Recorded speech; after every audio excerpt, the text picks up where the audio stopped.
Sekiro, the game considered by many the hardest in the FromSoftware catalog and even one of the hardest games ever created. How much harder is that game going to get when you try to platinum it?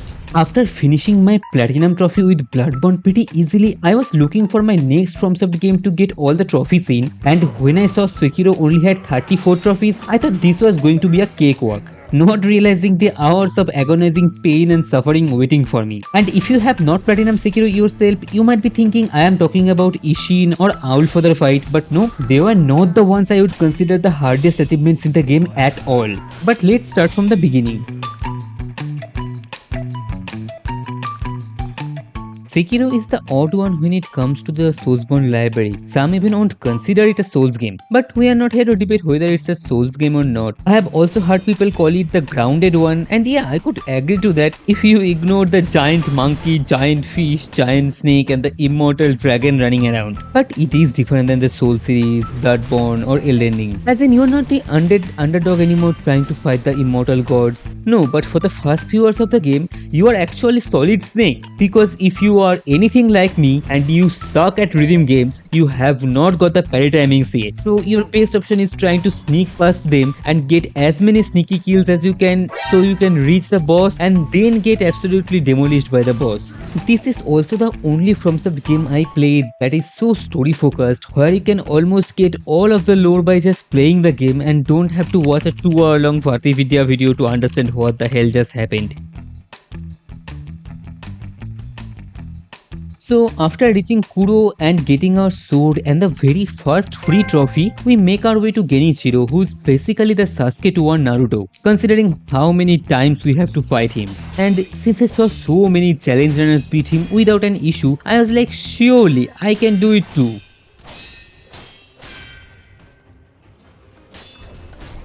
Just to get my arm cut off. Who needs both arms anyway, right? After waking up, we meet this old man who gives us a cool prosthetic arm and another free trophy. He's so nice. I hope nothing bad happens to him. So as I make my way to the first proper boss of the game, big generic samurai dude number 1, I face a very big personal challenge for me when it comes to gaming. My reading comprehension. Oh, the game specifically told me to roll away when I am knocked down on the ground. Let me not do that and get absolutely destroyed instead. Luckily, Sekiro has another mechanic where we get to die twice. So I get another trophy here for being bad at the game and another chance to beat the boss. I also meet one of many merchants here giving me another trophy, the memorial mob. Then I meet this old lady who mistook me her for her son and gave me a time traveling bell. Why she casually had a bell that can literally let you travel past in time? I don't know. Anyway, so I used that to go to Hirata Estate, which takes place 3 years before the main game timeline, exploring the areas here, getting my first shinobi prosthetic here. I faced my first real challenge of the game, Jujo the Drunkard. So far, while I was not exactly smooth sailing, it hasn't been this rough, but this guy absolutely wrecked me. And the problem with this boss is not that he has a particularly hard moveset, but he has a lot of minions accompanying him, and trying to dispatch all of them while avoiding his attack is the hard part. But luckily you can get your own minion in this fight, who's not exactly good and dies pretty easily, but it's enough time to distract the boss enough to kill all the minions, so I was able to focus on the boss one-on-one and finally get him.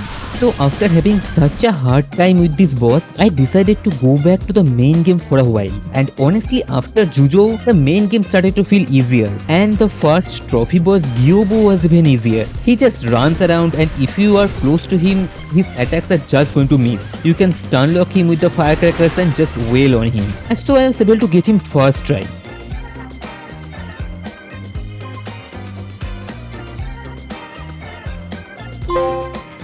Then I met Tengu, a very tall and a very important mask NPC who very politely asks us, "What's your name? What?" And then when Ulf just stood there silently, he decides to give us a name himself. いたならば赤色 He said it! He said it! I got a little overconfident here after Gyobu, so the Blazing Bull decided to humble me real quick. I think this boss was the most annoying boss in the game for me. For one, this is the only boss in the game that has an annoying run back. Two, this is one of the very few bosses where the health bar actually matters because it's pretty hard to get all the parries on him to build up the posture bar. So the easier option was to just use Firecracker to stun him and just chip away his health.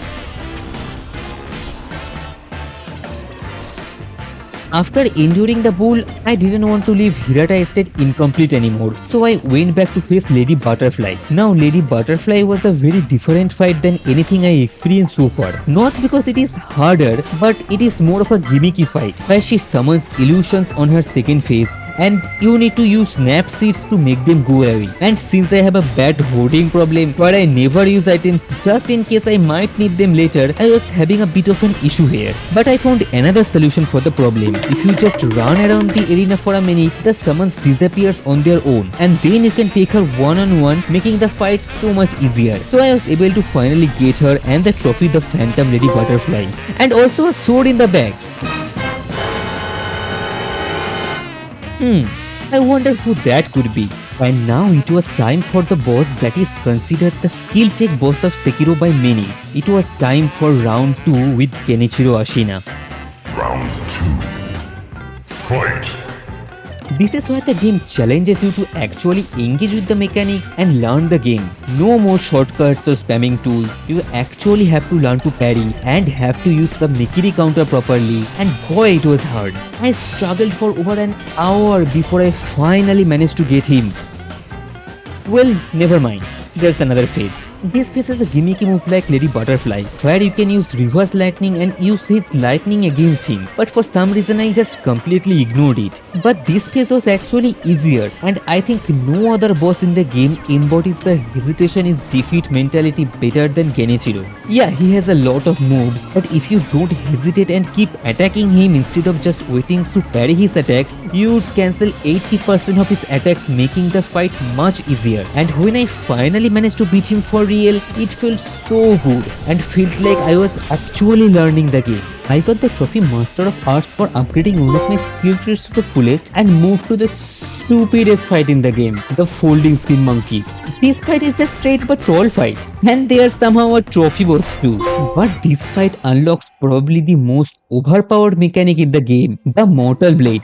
Not only is this thing insanely powerful, you don't even need spirit emblems to use it. Yeah, you can just spam it and it would do the same damage with just slightly less range. How broken is that? And then it was time for Guardian Ape. What do I even say about this guy? This is the second fight in the game after the Blazing Bull, where it felt like the health bar was more important than the posture bar. He moves around and throws tantrum aggressively. If you go behind him, he farts on you and throws poop at you. His fight felt different, and it was hard, but I finally managed to beat him.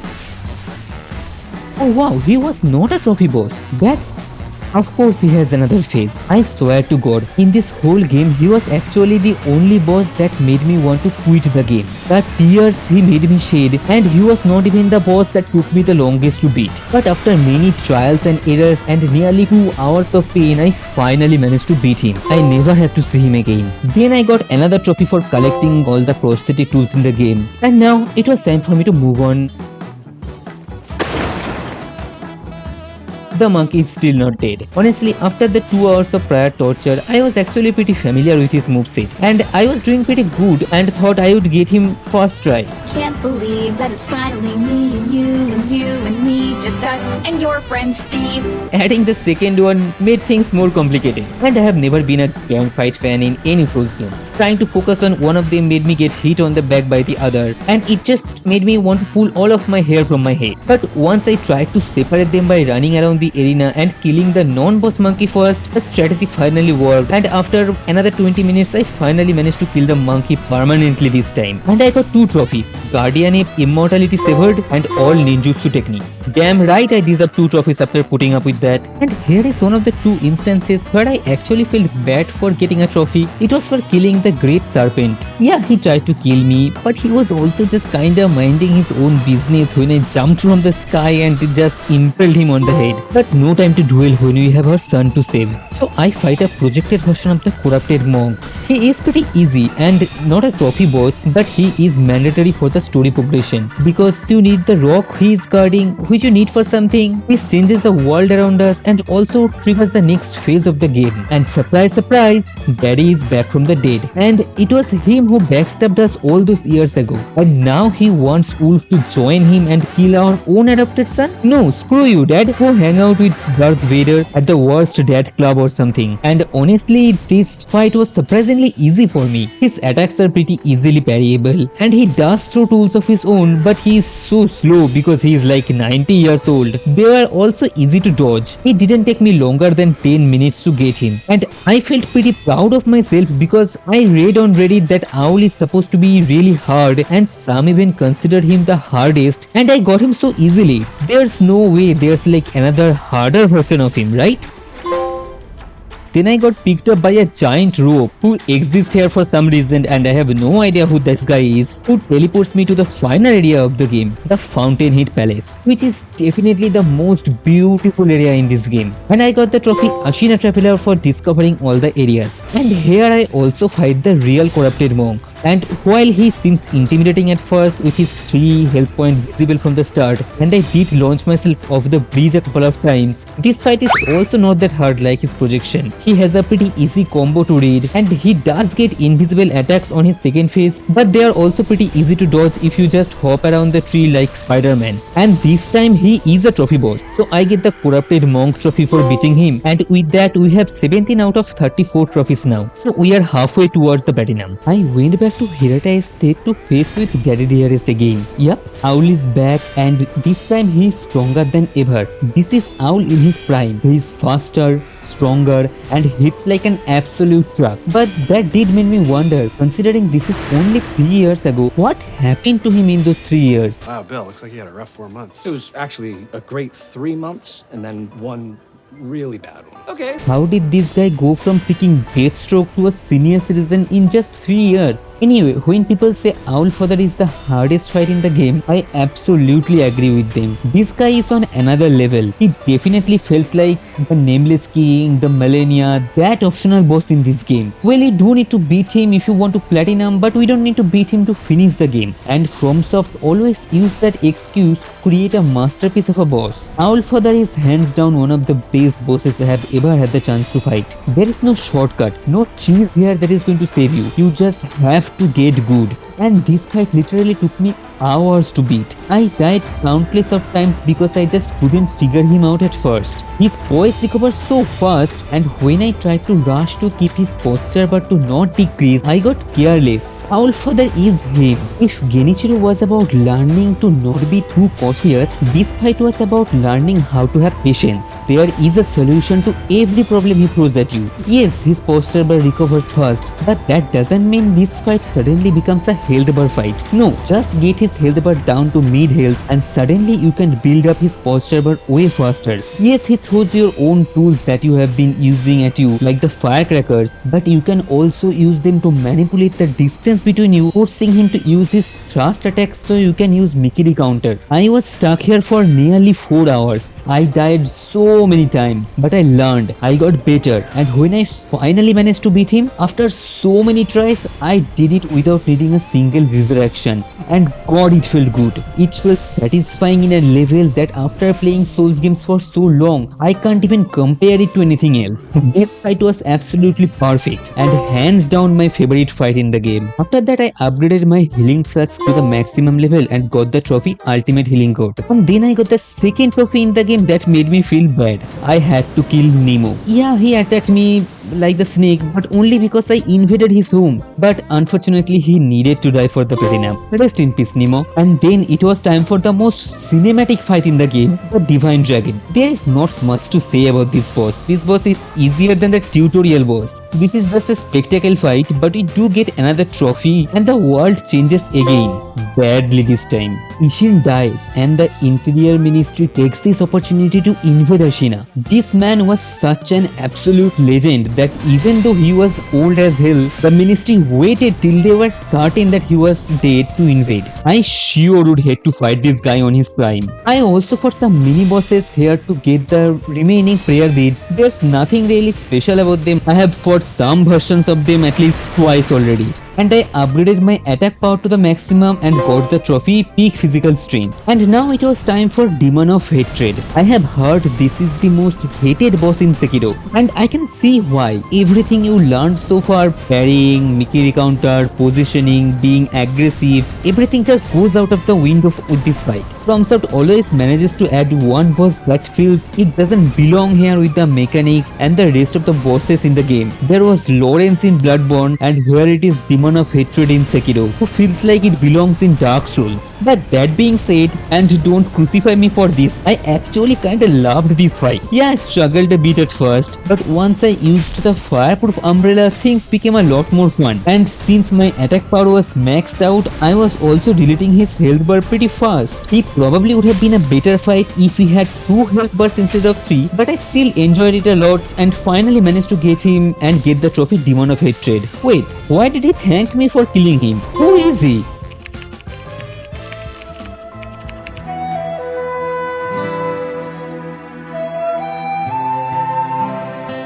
Well, thank you FromSoft for emotionally scarring me again for caring about an NPC. Let's move on. Now it was finally time to come full circle to be where it all started, and it starts with round 3 with Genichiro. And remember kids, hesitation is defeat and Genichiro is a bitch. After fighting him so many times, he is honestly a joke at this point. I am familiar with everything he can throw at me, so he was not even challenging at all. But then the real final boss appears. I sure would hate to fight this guy on his prime. I should really keep my mouth shut. Isshin, the Sword Saint, the man who single-handedly kept Ashina separated from rest of the Japan, he is back. And he lives up to the hype. I know I said Owlfather was my favorite fight, but this fight also takes the same spot with him. I don't think they could have made this final boss any more perfect. This fight is difficult, but every time I died to him, it never even frustrated me for a second, because I could clearly see what I was doing wrong. That's how well telegraphed this fight is. He has 3 phases. First phase was pretty simple. He just uses his sword. He does a couple of big attacks, but nothing too complicated. The second phase is where it starts to get serious. He pulls out a 20-foot spear and a freaking gun, an actual gun, and he just blasts you in the face. This phase was what gave me the most trouble. For some reason, I just couldn't always get the Mickey counter consistently, or would make a single mistake trying to parry the bullets. And even though I had max health, all it takes is one mistake for him to wombo combo me and delete my entire health bar. And the only minor annoyance of this incredible fight was I did have to fight Genichiro again. Every time I died, he wasn't hard, just a little annoying as I wanted to get back to this fight faster. After being stuck on the second phase for a while, I started to notice that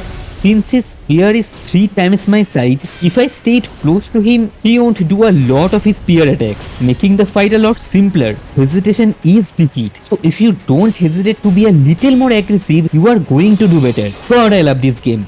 After 2 hours, I finally managed to figure out the second phase and reach third phase. And the third phase is the same as the second phase. He just gets lightning attacks like Genichiro. And honestly, he just makes this phase easier, because I have learned how to do lightning reversal properly by this point. So I could either stun him, or even if I missed the lightning reversal, as long as I didn't get hit by it, I could just wail on him. He leaves a big opening after that attack. And I was able to beat him on the very first try. I managed to reach the third phase, which felt insane. Hands down the best final boss in any FromSoftware game. I get the trophy Sword Saint Isshin Ashina, and now it was time to choose an ending. For the first ending, I decided to go with the worst one in my opinion, Immortal Severance. This is the most basic ending if you skip a bunch of stuff. I used the Mortal Blade to kill Guru, my boy, my son, but I have been trying so hard to protect this whole game.